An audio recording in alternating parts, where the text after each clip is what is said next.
Hello दोस्तों, आपका स्वागत है डॉक्टर एसएससी के चैनल पे।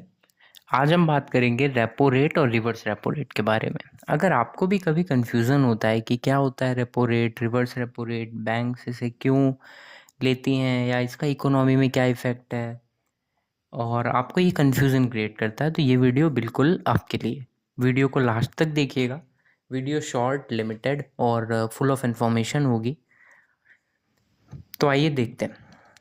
अब आरबीआई और बैंक के बीच में जो लेन-देन होता है उसको जो रेट वाइज़ होता है वो उसे हम 2 पार्ट में डिवाइड कर रहे हैं, रेपो रेट और रिवर्स रेपो रेट, ठीक है?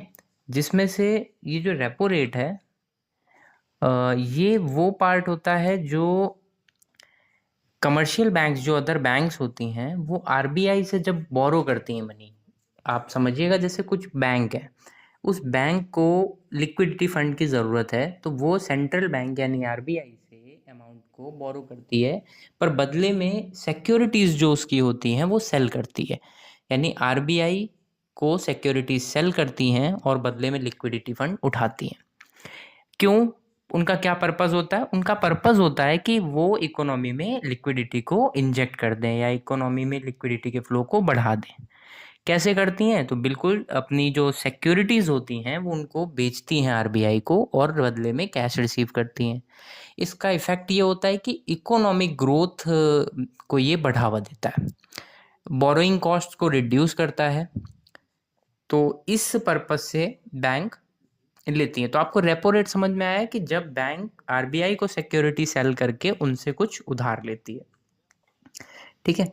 अब अगर हम बात करें रिवर्स रेपो रेट की, तो जब बैंक के पास एक्स्ट्रा लिक्विडिटी फंड होता है, अब बैंक के पास मान लीजिए कि एक्स्ट्रा लिक्विडिटी फंड आ गया है उसके शेयर होल्डर से या उसके बिजनेस अच्छे चलने से, तो अब बैंक अपनी सिक्योरिटीज़ को जो उसके पास ऑलरेडी हैं, बढ़ाना चाह रही है उस लिक्विडिटी फंड को आरबीआई को देके।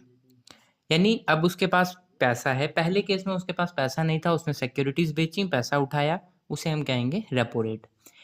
रिवर्स रेपो रेट वो रेट होता है जिसमें बैंक आरबीआई से सिक्योरिटी खरीदती हैं और आरबीआई को कैश देती हैं, लिक्विडिटी फंड देती हैं, ठीक है?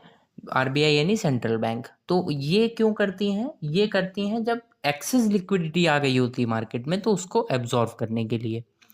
और इसकी मैकेनिज्म क्या है? बिल्कुल सिंपल है, जैसे उसमें सेल कर रहे थे तो इसमें बैंक्स खरीदती हैं सिक्योरिटीज़ को आरबीआई से और उनको कैश पे करती हैं। ये हमेशा रेपो रेट से थोड़ा कम रेट पे रखा जाता है। इम्पैक्ट देखिए क्या होता है कि जैसे वो बोरोइंग कॉस्ट को कम कर रहा था, ये बोरोइंग कॉस्ट को बढ़ा देता है, रिड्यूसेस कर देता है लेंडिंग वैल्यूज़ को और इकोनॉमिक ग्रोथ को स्लो डाउन करने में हेल्प करता है। अब अगर हम बात करें कि रेपो रेट और जो रिवर्स रेपो रेट है उसमें स्लाइटली क्या हम डिफरेंस देख पा रहे हैं। तो रेपो रेट हम खरीद रहे थे, बोरो कर रहे थे जब हम सिक्योरिटीज़ बेच रहे थे। रिवर्स रेपो रेट में हम सिक्योरिटीज़ खरीद रहे हैं पैसा आरबीआई को देके।